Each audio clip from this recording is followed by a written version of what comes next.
Daphne, the daughter of a river god, was first beloved by Phoebus, the great god of glorious light. 'Twas not a cause of chance, but out of Cupid's vengeful spite, that she was fated to torment the Lord of Light.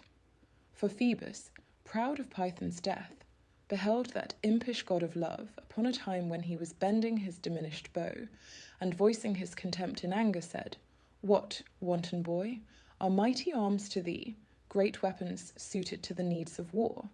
The bow is only for the use of those large deities of heaven, whose strength may deal wounds, mortal, to the savage beasts of prey, and who courageous overcome their foes. It is a proper weapon to the use of such as slew with arrows Python, huge, whose pestilential carcass vast extent covered. Content thee with the flames thy torch enkindles, fires too subtle for my thought, and leave to me the glory that is mine." To him, undaunted, Venus, sun replied, "O Phoebus, thou canst conquer all the world with thy strong bow and arrows, but with this small arrow I shall pierce thy vaunting breast, and by the measure that thy might exceeds the broken powers of thy defeated foes, so is thy glory less than mine." No more he said, but with his wings expanded, thence flew lightly to Parnassus' lofty peak. There from his quiver he plucked arrows twain, most curiously wrought of different art, one love-exciting, one repelling love.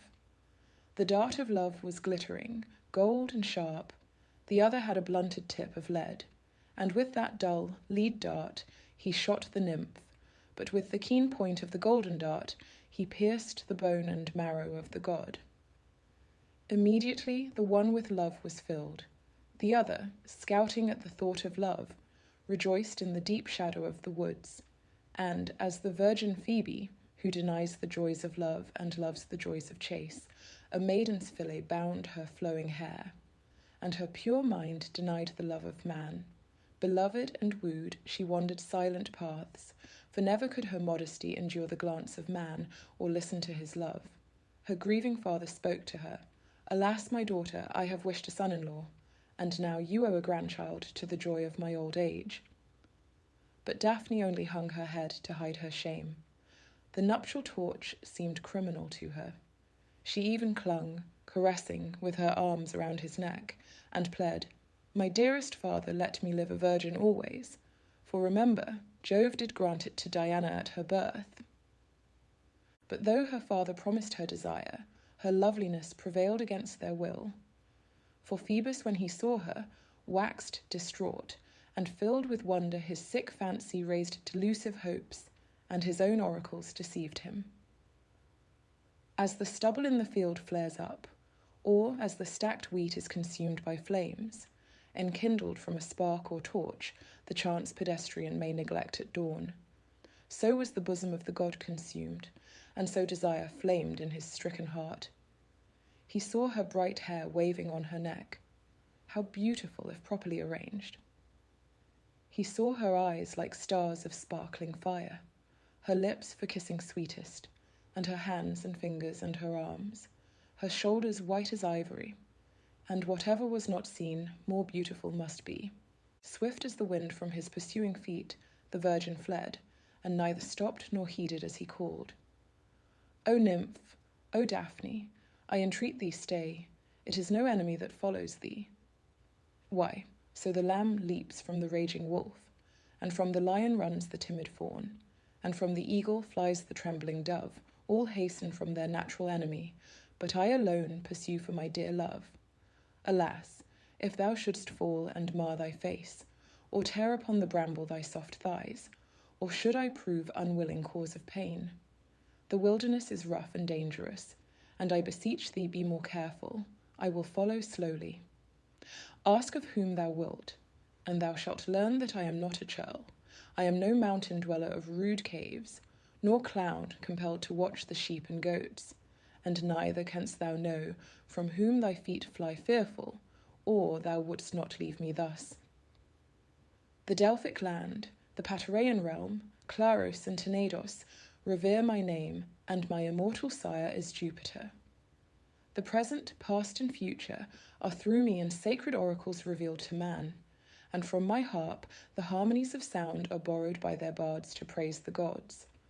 My bow is certain, but a flaming shaft surpassing mine has pierced my heart, untouched before. The art of medicine is my invention, and the power of herbs. But though the world declare my useful works, there is no herb to medicate my wound, and all the arts that save have failed their Lord. But even as he made his plaint, the nymph with timid footsteps fled from his approach, and left him to his murmurs and his pain.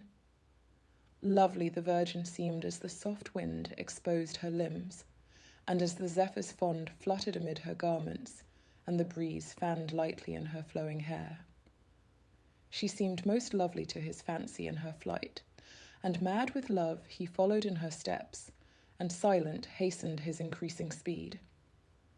As when the greyhound sees the frightened hare flit over the plain, with eager nose outstretched, impetuous, he rushes on his prey, and gains upon her till he treads her feet, and almost fastens in her side his fangs. But she, whilst dreading that her end is near, is suddenly delivered from her fright. So was it with the god and virgin. One with hope pursued, the other fled in fear, and he who followed, borne on wings of love, permitted her no rest, and gained on her, until his warm breath mingled in her hair. Her strength spent, pale and faint, with pleading eyes she gazed upon her father's waves and prayed, "Help me, my father, if thy flowing streams have virtue. Cover me, O Mother Earth. Destroy the beauty that has injured me, or change the body that destroys my life." Before her prayer was ended, torpor seized on all her body, and a thin bark closed around her gentle bosom, and her hair became as moving leaves. Her arms were changed to waving branches, and her active feet as clinging roots were fastened to the ground. Her face was hidden with encircling leaves. Dash. Phoebus admired and loved the graceful tree, for still, though changed, her slender form remained, and with his right hand lingering on the trunk, he felt her bosom throbbing in the bark. He clung to trunk and branch as though to twine, his form with hers, and fondly kissed the wood that shrank from every kiss. And thus the god, "Although thou canst not be my bride, thou shalt be called my chosen tree, and thy green leaves, O laurel, shall forever crown my brows, be wreathed around my quiver and my lyre. The Roman heroes shall be crowned with thee, as long processions climb the Capitol, and chanting throngs proclaim their victories. And, as a faithful warden, thou shalt guard the civic crown of oak leaves fixed between thy branches, and before Augustan gates. And as my youthful head is never shorn, so also shalt thou ever bear thy leaves unchanging to thy glory." Here the god, Phoebus Apollo, ended his lament, and unto him the laurel bent her boughs, so lately fashioned, and it seemed to him her graceful nod gave answer to his love.